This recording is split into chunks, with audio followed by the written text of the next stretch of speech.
65 years ago, a nuclear war devastated the world, destroying electricity and global communications. Humanity faced collapse until botanists and genetics engineers working in the Amazon discovered the Genesis tree, a plant with flowers that stored immense energy. It became the planet's primary power source, and all Genesis trees were placed under government control. After the war, 90% of children were born with genetic disorders. Scientists resolved this by integrating the Genesis flower into human DNA, granting genetic enhancements like improved vision or hearing. These enhanced individuals, called genetics, live privileged lives, while the 10% whose bodies reject the enhancements, known as specials, are marginalized, relegated to menial jobs. At the Genesis Institute, Chloe pretends to be a student on a field trip while Leon, her wheelchair-bound partner, poses as a janitor. Taking advantage of distractions, Leon uses a device to unlock a restricted area. He notices two guards and deploys a mouse toy that releases sleeping gas, knocking them unconscious. Taking their keys, he accesses the ventilation system and pumps more gas into the lab, incapacitating the scientists. Leon tries entering the lab but needs a code. In the lobby, Chloe overhears some students insulting specials and picks a fight to create a diversion. As a guard intervenes, she swipes his notebook, finds the code, and passes it to Leon. Leon enters the lab and, inspired by an old watch from his mother inscribed with "We are all one, we are all equal," cuts into the Genesis tree's protective glass to remove a flower.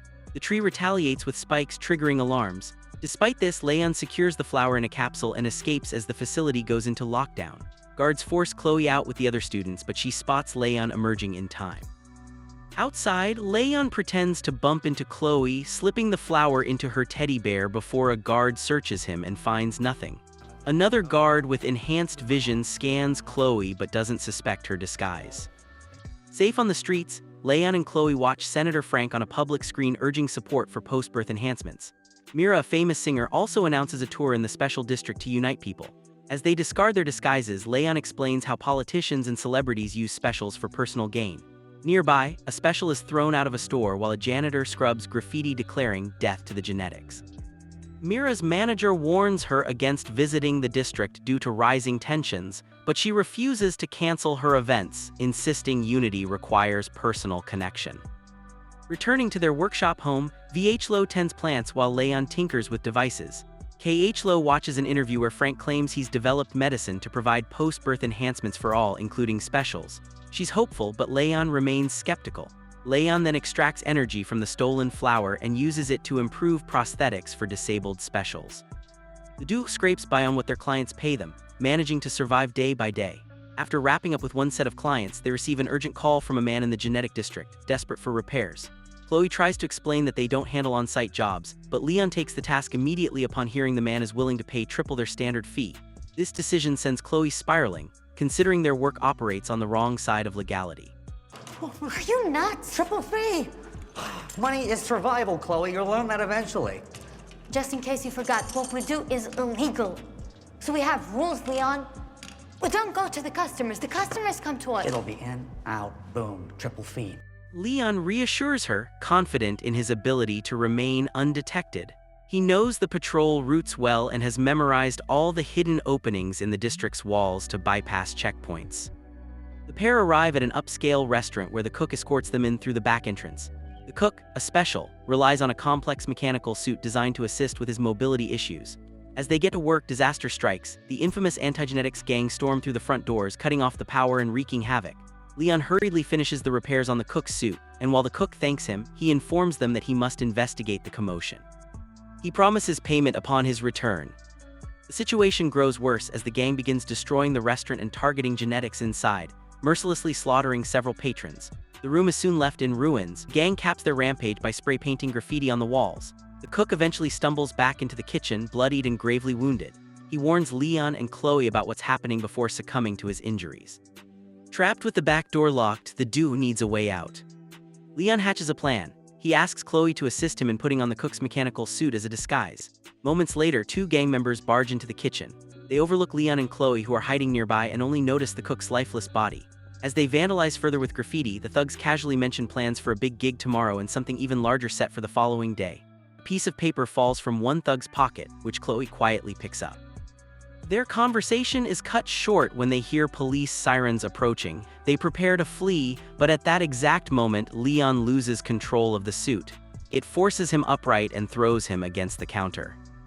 This sudden noise alerts the thugs, who leap into action and charge at Leon.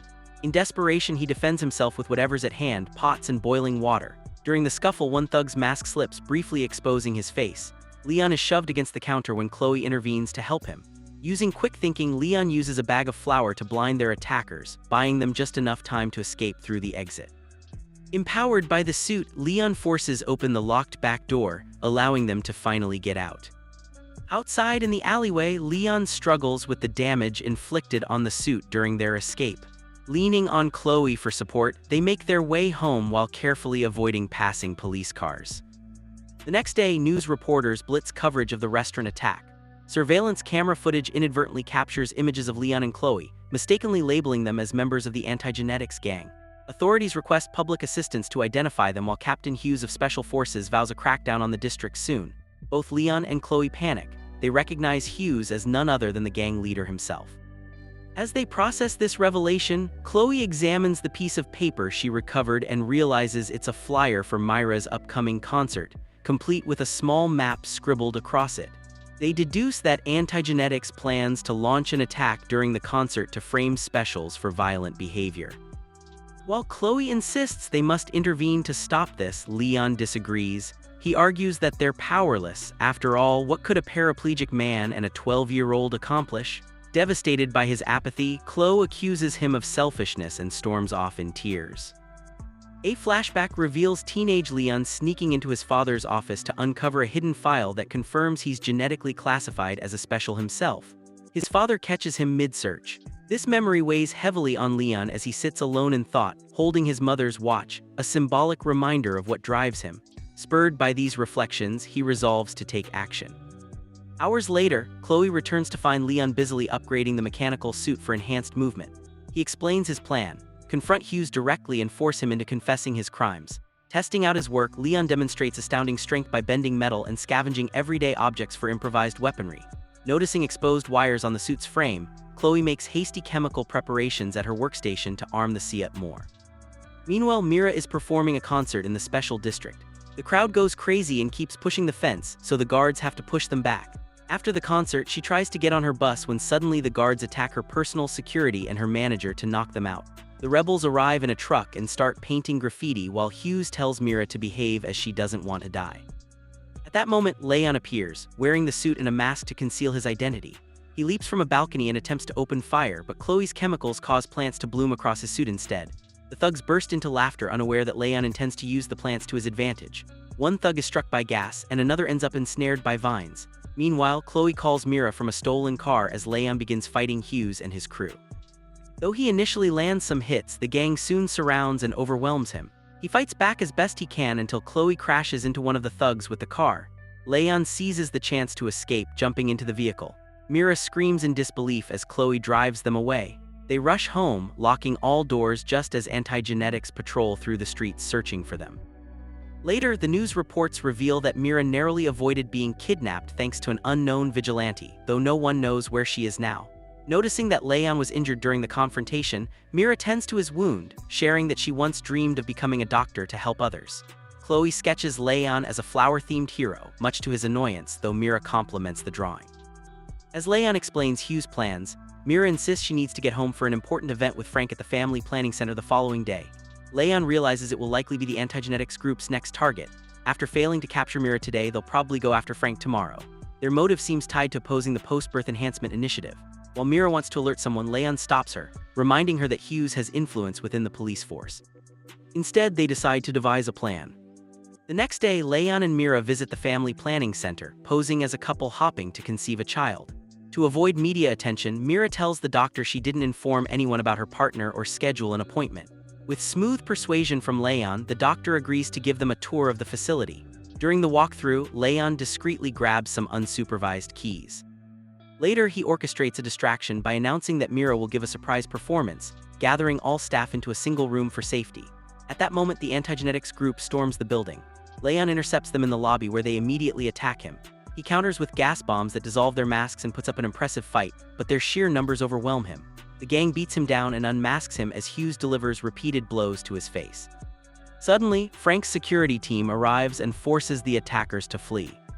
Mira steps forward and admits she called Frank for help, knowing Leon couldn't take on the gang alone. Suspicious, Leon asks why the guards didn't pursue the fleeing criminals. Frank responds pointedly, claiming Leon is his only priority. It's then revealed that Frank is Leon's father. Overhearing this, Chloe feels betrayed, thinking Leon has been lying to her all along.